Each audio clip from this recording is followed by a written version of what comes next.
Hello friends, welcome back to my channel. இன்றைக்கி நம்ம சேனலில் நம்ம ரொம்பவுமே டேஸ்டியான கிறிஸ்பியான சிக்கன் போண்டா எப்படி செய்கிறதுன்னு தான் பார்க்க போகிறோம். வாங்க பார்க்கலாம். அதுக்கு நான் ஃபஸ்ட்டு 1/4 கிலோ போன்லெஸ் சிக்கனை சின்ன சின்னதாக கட் பண்ணி எடுத்துக்கிட்டேங்க. அந்த கட் பண்ண சிக்கனை வந்து என்ன பண்ணுங்க அப்படின்னா, ஒரு 5 to 10 மினிட்ஸ் வந்து நல்லா பாயில் பண்ணிக்கோங்க. ஏன்னா இந்த ரெசிபிக்கு நமக்கு சிக்கன் வந்து நல்லா பாயில் ஆகி வந்திருந்தால் மட்டும்தான் அந்த டேஸ்ட் நமக்கு எடுத்து கொடுக்கும்.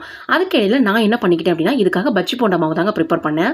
2 கப் கடலை மாவு, அதோட கொஞ்சமாக காஷ்மீரி சில்லி பவுட்ரு, 2 ஸ்பூன் வந்து பச்சரிசி மாவு எடுத்துக்கிட்டேன். இதை வந்து என்ன பண்ணுங்க அப்படின்னா, அந்த பஜ்ஜி போண்டா மிக்ஸ் அளவுக்கு நல்லா தண்ணி ஊற்றி அந்த கன்சிஸ்டன்சி இந்த மாதிரி கன்சிஸ்டன்சி வர அளவுக்கு என்ன பண்ணிக்கோங்க அப்படின்னா ரெடி பண்ணி எடுத்துக்கோங்க. அதுக்கிடையில் நான் அவிச்சு வச்சிருந்த 2 உருளைக்கிழங்கு, கட் பண்ணி வச்சிருந்த 2 வெங்காயம், கொஞ்சமாக கொத்தமல்லி, நம்ம வேக வச்சுருந்த சிக்கன் எல்லாத்தையும் ஆட் பண்ணிவிட்டு, காஷ்மீரி சில்லி பவுடர் கொஞ்சம், ஆச்சி சிக்கன் 65 மசாலா கொஞ்சம், அப்புறம் மஞ்சள் பொடி கொஞ்சம், இந்த 3 மட்டும் தாங்க நான் ஆட் பண்ணியிருந்தேன்.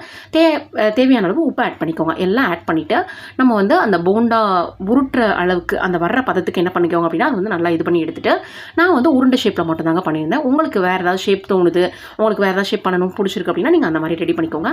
நான் இந்த மாதிரி என்ன பண்ணிக்கிட்டேன்னா, எனக்கு வந்து 1/4 கிலோ சிக்கனுக்கு வந்து ஒரு 14 கிட்ட வந்துருந்துச்சுங்க. ரெடி பண்ணி எடுத்ததுக்கப்புறம் நம்ம மிக்ஸ் பண்ணி வச்சுருக்கேன் அந்த பஜ்ஜி போண்டா மாவில் இதை முக்கி, நான் வந்து ஆல்ரெடி பாயில் பண்ணி வச்சுருக்கேன் அந்த ஆயிலில் வந்து என்ன பண்ணுங்க அப்படின்னா, சிக்கனை போட்டு எடுத்துட்டிங்க அப்படின்னா ரொம்பவுமே டேஸ்டியான கிறிஸ்பியான சிக்கன் போண்டா ரெடிங்க. என்ன பண்ணுங்க அப்படின்னா, ஃப்ளேம் வந்து லோ ஃப்ளேம்லேயே வச்சுக்கோங்க. ஏன்னா நீங்கள் ஃபுல்லாக வச்சுட்டிங்க அப்படின்னா வெளியே வந்து சீக்கிரமாக நமக்கு வந்து அந்த இது கருகிரும். ஆனால் உள்ளே வந்து நமக்கு வந்து வெந்து போகாமலே இருக்குங்க. அதனால் பாயில் லோ ஃப்ளேம்லேயே வச்சுட்டு என்ன பண்ணுங்க அப்படின்னா, இந்த மாதிரி பொரிச்சு எடுத்துக்கோங்க. ரொம்பவுமே கிறிஸ்பியான டேஸ்டியான சிக்கன் போண்டா ரெடி. இந்த ரெசிபி உங்களுக்கு பிடிச்சிருந்தது அப்படின்னா மறக்காமல் கமெண்ட்டில் சொல்லிவிட்டு லைக் பண்ணிவிட்டு அப்படியே சப்ஸ்கிரைப் பண்ண மறந்துடாதீங்க. கையோட மறக்காமல் சமையல் பழகிக்கிட்டு இருக்க உங்களோட ஃப்ரெண்ட்ஸ்க்கு இந்த வீடியோவை ஷேர் பண்ணுங்கள். பாய், நெக்ஸ்ட் வீடியோவில் பார்க்கலாம்.